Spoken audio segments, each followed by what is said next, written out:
Alright guys, KK4PY in here again. Back at the bench after a little bit of a hiatus, and it's time for another edition of Monday Module Madness.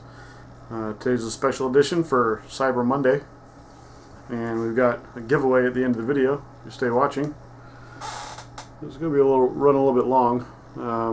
That's an SD Micro STM-F32 development board, and we're going to have a little bit of a contest, and I'm going to give that away. So definitely stay tuned. And today's going to be a little bit different. I recently came across a large box of projects, basically. So I'm going to be going through some of those and looking at the things that are coming up in subsequent videos, and next Monday and the Monday after that for quite a while. So might run a little bit long, but stick with me and we'll have some fun here. So as you guys know, we've been working on the Pixie, and I was kind of at a standstill for that because I was working on a keyer, stuff like that. And we got some good news for the Pixie. I've got better test equipment now. I finally got a reliable frequency counter, along with some others. Another one that you see up here. So I can take some more accurate measurements, and the keyer thing was dragging along, so this will help me. The resistance substitution box. Having good test equipment is second to none in the world of kit building and DIY. So also I'm going to swing the camera around here.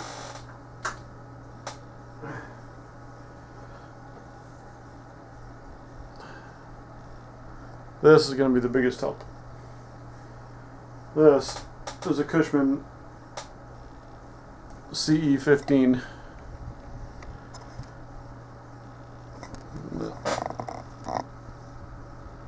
spectrum monitor.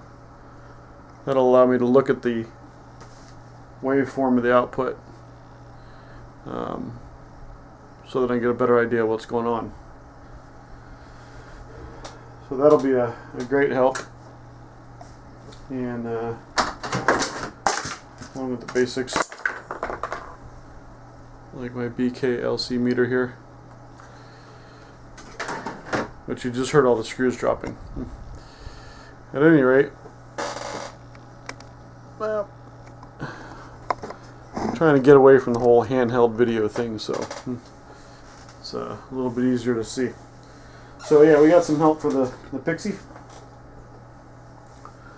This is a Texas topper. That's a 5-watt amp for QRP rigs. Don't know if you can read it there. That's currently being sold on Rex Harper's website, qrpme.com. So do a little bit of troubleshooting on this, see if it works, and we'll marry that with the Pixie. Put a keyer in front of it. Should have a winning combination. And what other sort of stuff we run into? I was saying I got some better test equipment, and there's a dummy load. That'll come in handy for testing versus the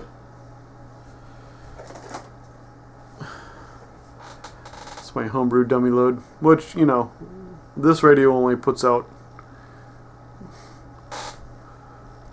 like a watt, less than a watt, so that worked out fine. That's just a 50 ohm resistor.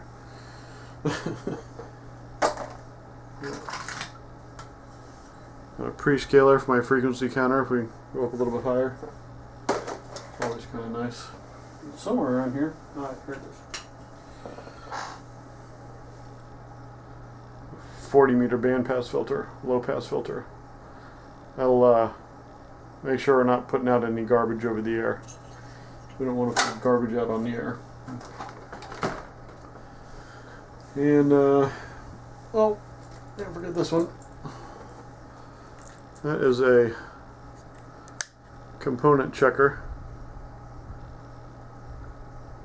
It'll tell you what component you're looking at kind of along the lines of the LC meter, but it'll actually tell you the characteristics of a transistor or anything like that. So anyway, enough of the test equipment. Let's get into the boards here.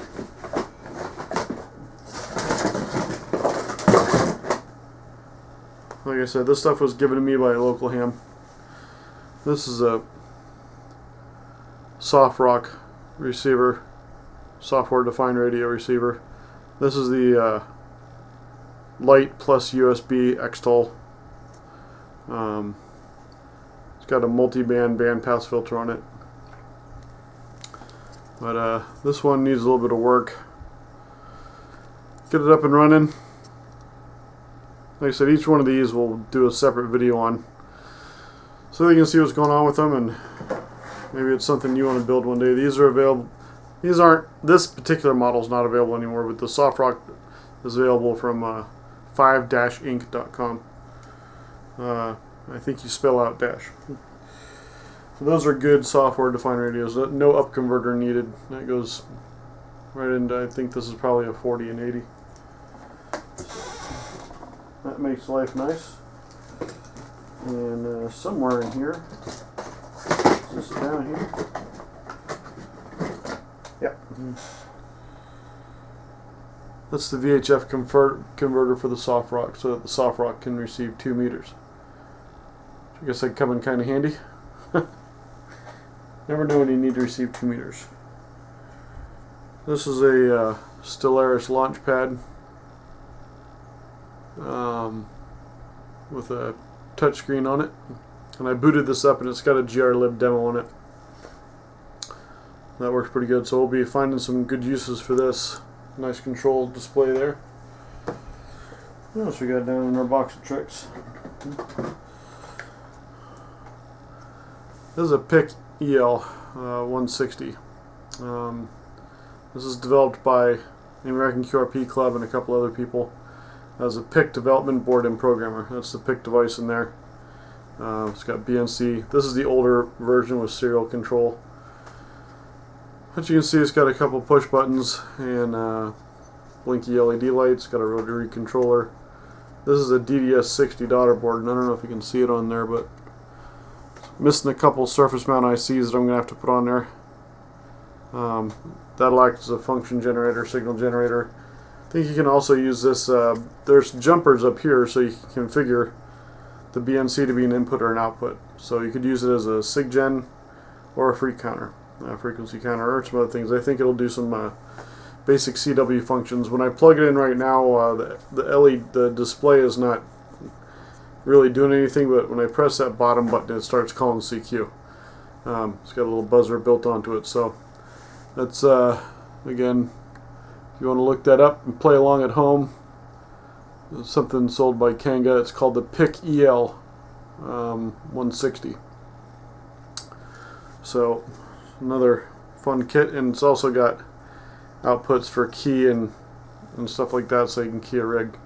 So this might be a fun way to key the Pixie if we can get that working. Might just need a MOSFET or something. What else we got down here? Some more PIC programmers. These actually use a parallel interface, which is kind of fun, but nonetheless, I think I've still got a computer laying around here with a parallel interface somewhere, so we can plug those in and see what we can do there. I've got a tube of PICs with PIC microcontrollers. This one's called the WinPIC Prog, or designed for WinPIC Prog software. This is a Aussie picker. So, like I said, I'll do individual videos. Probably these will be one video, but PICs are easy to program. There's a lot of stuff you can do on ham radio with a PIC, and it's a good thing to have. And this is a nice sound card interface, rig interface. This one, you can see the SM4 XIU. This has got a couple things for interfacing to a rig. basic sound card stuff here. You got isolation transformers. It's probably got some optocouplers on there. I found all the documentation, all this stuff, but I just got to look it all up and see, get deeper into depth with it there. Yeah, what else we got down here? A whole nother ball game. This is the what do I call this here? Sorry about that. The Spencer Audio Breakout board. These are just some pretty high function. I'm just drawing a blank now. Op amps. And this is an audio filter basically. I think it's designed for like sideband stuff like that. So, give you a shot of that there. Like I said, in case you're playing along at home, the Spencer Audio Breakout box.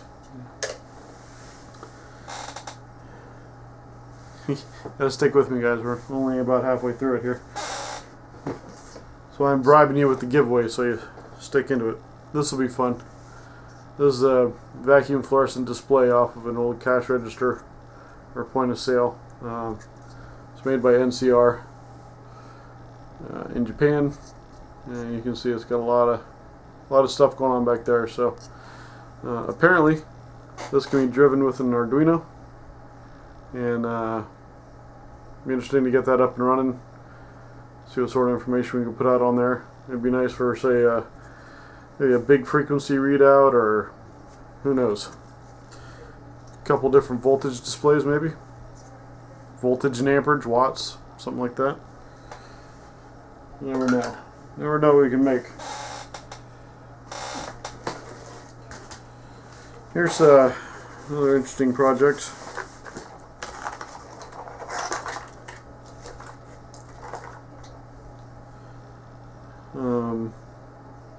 I've been wanting to learn about driving LEDs for a while. I know they make LED drivers for the 7 segments, but this one's all put together. It's I believe that's a PIC down there. Could be an Arduino. Yeah, I can't really see it, but you can tell it's a microprocessor there, because that looks like a 16 megahertz crystal, and it's got all the other discretes around it. So looks like a microprocessor driving an LED display there, 7 segment. And along those lines, this is wow, this is a mess. This is a Vfo controller.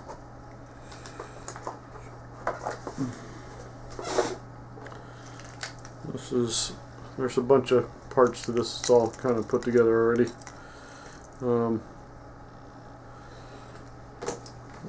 Let's see here.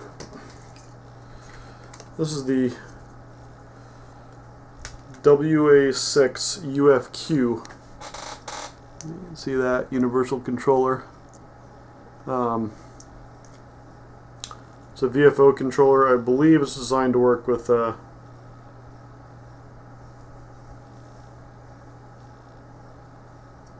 BitX20. See, it's got a nice display on there. Nice LCD display. And a couple potentiometers, variable resistors. It's got a buzzer there, so like I said, I've got all the documentation on this stuff. Just a matter of getting it all hooked up. And then there's, not sure what this is yet. There's a little homebrew board with well, I can't really even read it. It's just a 555 on there. So that's a little function generator. But look at this variable resistor. This thing's massive. It's probably a 20 turn. And there's a polyvaricon on here too, so we'll fire that up and see what it does. Like I said, it's a 555, so it's got to be some type of function generator. SIGGEN, something like that. And along with this Vfo controller, there's these two little beauties here. The SI570 oscillator. little daughter board. There's two of them here. I think they're the same. Well, they're different, but oh, this is another DDS60. Again, with a missing part, so I don't know. Maybe that's not supposed to be. I have to look at the schematic and find out what's going on with that. But at any rate, it should be a fun project to put together. That'll cover all of my signal generation problems. I do have, I don't know if you can see it back up in the corner there, a BK Precision RF signal generator, which works fine, but it's old and kind of wobbly. This little project here, keys controller.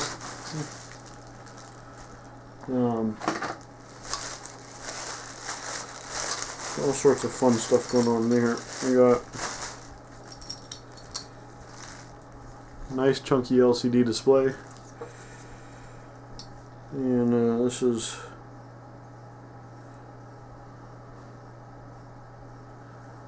another project with a 570 in it, SI 570 oscillator. And this is a rotary encoder with a center detent button. So, find out what that's supposed to do. Here's another board, same board. Get that built up, find out what's going on with it. Like I said, a lot of it I've got documentation for, so there's the schematic and everything. Shouldn't be that hard to figure out. Whole ton of extra parts.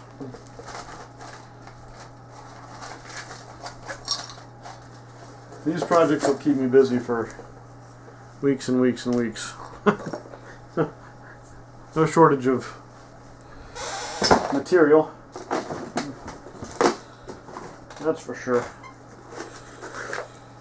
And we got some more stuff in here. This, I believe, is another keyer of some sort. Doesn't have anything to identify it, but you know, I can look through all the keyers that use these two particular chips, and there's a crystal in there too. And if we look at that chip, it's well, that's an LM380, which is a, this might be a radio. That's an LM380, which is an audio amp. That is a, I can't read the frequency of the crystal there. Yeah. It's a NorCal crystal anyway.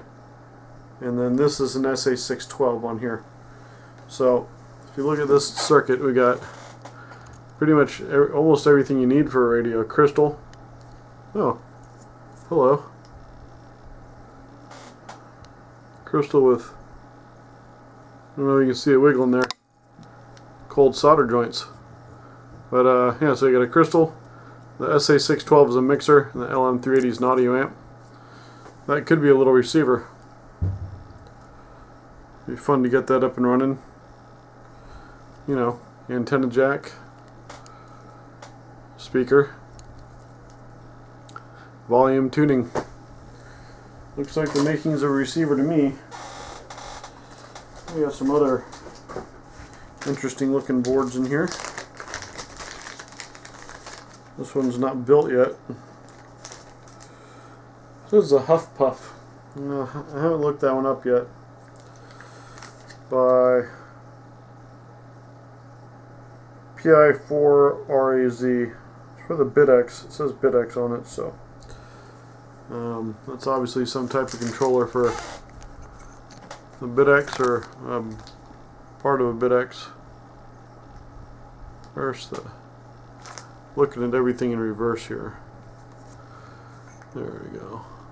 I don't know if you can see that or not. Anyway, like I said, all this is going to be featured in individual videos. There's still a couple things I have to obtain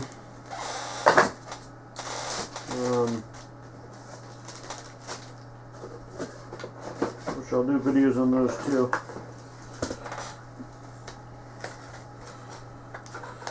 This looks like another PIC programmer here. Yeah, Gtp USB Light Programmer. Got a USB interface on it, so some type of programmer there. And we got some other stuff going on here. Another 7-digit display project. And we actually got 2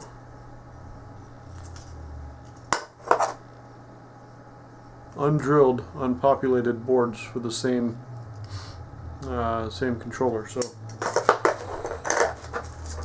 there's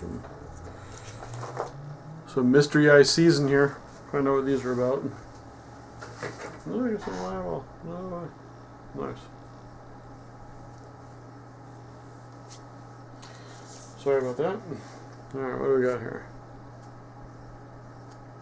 SAB6456A. I'll have to look that one up.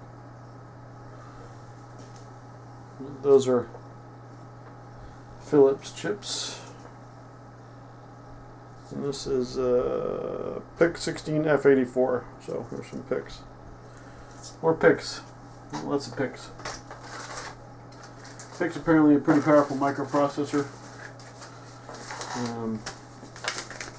Do all sorts of stuff. Yeah. Circuit diagrams. Or board layouts anyway.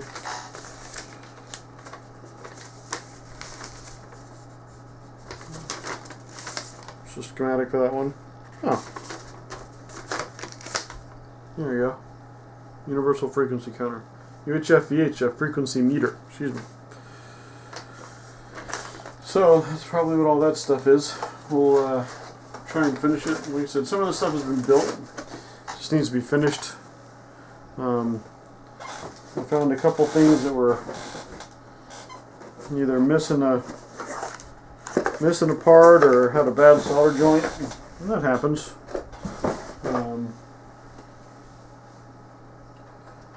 Good example of that.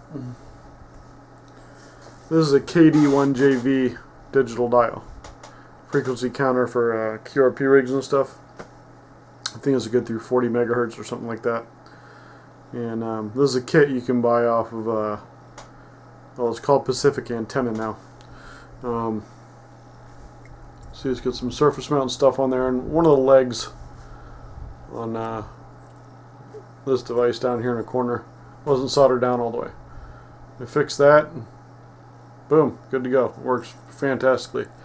Got a couple different modes you can set by pressing the button here. It'll do offset, so you can measure your VFO frequency. It'll do crystal matching with this little circuit here. You plug that circuit into it, and it does crystal matching, which is always important. And then this is kind of a homebrew version of the same thing, except it's got a little bit better resolution there. This may be that one that we just saw the schematic of, but this one works good too. It's actually got a bunch of menus. It's crazy. But this works. Pretty accurate, very stable. So we have a lot to do. We got a lot to cover. A lot of projects for the upcoming weeks, and we're trying to put together a basically all homebrew QRP station. The star of that show is this. This is my Pandora's box, or my unicorn, whatever you want to call it. Something I've been looking at for a long time. And this one is by no means finished. This is the second choice radio to the RX-TX. That is the BitX20. It's pretty much done. Done Don't know if it works. Obviously there's a lot more stuff to hook up to it. This was a homebrew board that I got to go through. All the solder joints seem okay, but you know, there's a lot of stuff going on in this. There's a controller with a crystal on it. This nice LCD display here. So it looks like I got most of the modules that I need to build the BitX. That's the exciter, and then this is the power supply and the PA. The power supply uses an LM317 TR relays and then an IRF 510 to give it 5 watts output. So again, another homebrew board. If I can get this working, put the BitX on the air and do some QRP. So that's about it. This video is probably running really long. Again, like I said, got a giveaway. We're giving away this STM-F32. Development board's got an ARM Cortex-M4 processor on it. Lots of documentation on the web. They used to give these away. It's not worth a lot of money. But I will ship this to you for free if you can answer a little bit of trivia. Not really trivia, more like a contest, a challenge. The challenge is I've got 2 of these development boards from Renaissance. This one's the RL78 G13 demonstration kit. And this one is the, what is that? RX62N. These were given to me by another ham quite a while ago. They've been sitting there, and sitting there, and sitting there. And I've done a little bit of research on them, but I just never get into it. But there's a lot going on with these boards. You can see there's an LCD on there. You've got a buzzer, micro SD. This thing's got a microphone built into it, optocouplers, a buzzer, audio output, USB, some GPIO.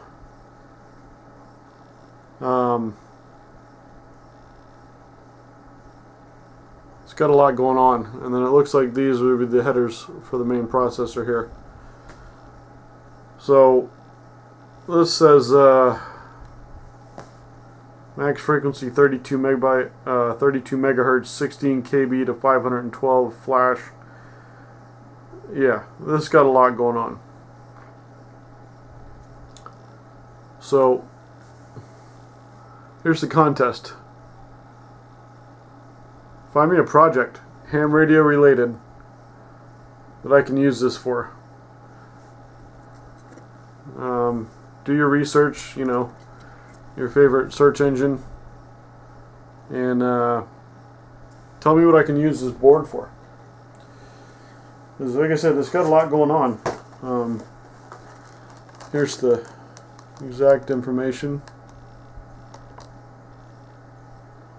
I really think that I should be able to do something with this. It looks like a pretty powerful processor. It's a couple years old, but you know. Find me a project. Whoever comes up with a good ham radio related project. And if it's not ham radio, you know, audio or something like that. I don't need a graphics program or something to make animations. Something that you know, a geek or a ham radio guy like me could use. So the RL78 G13 demonstration kit. Find me a project. You find me a good project. You win the STM-F32. And just leave it in the comments what you find, links, whatever you want to leave down there, and I'll ship this out to you for free. We'll announce the winner on next week's Monday Module Madness, and then we'll take a look at this one, the RX62N. This seems like it's got a lot more going on. This looks like it's got some DSP action in it too. So again, we've got you know, an LCD display up there. This one's got a network card. You know, they're development kits, they're application boards, whatever you want to call them, but it's got a 32-bit CPU that works at 100 megahertz. You know, this has got to be able to do something. I mean, there's all sorts of, you know, LEDs and holy cow, just so much going on this board. Some USB. I don't know. Look it up. Look it up and tell me what I can do. Obviously, I got two different boards here, but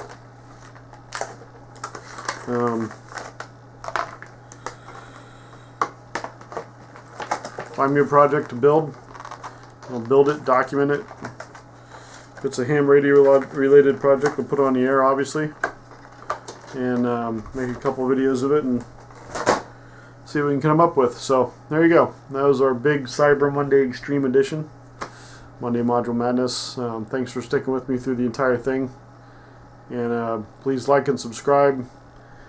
Leave your comments about the RL78 here. RL78. Find me a project and you win. Preferably ham radio related so it stays in line with my channel here. So audio related stuff would work too. You know, either way. I don't want this to sit here anymore. I was going to give it away, but I can do something with it. Maybe I can give it away when I'm done with it. Get the microprocessor on a small board and build an actual circuit. So, alright, that's all. Stay tuned. There's always more to come. Thanks for sticking with me. 73.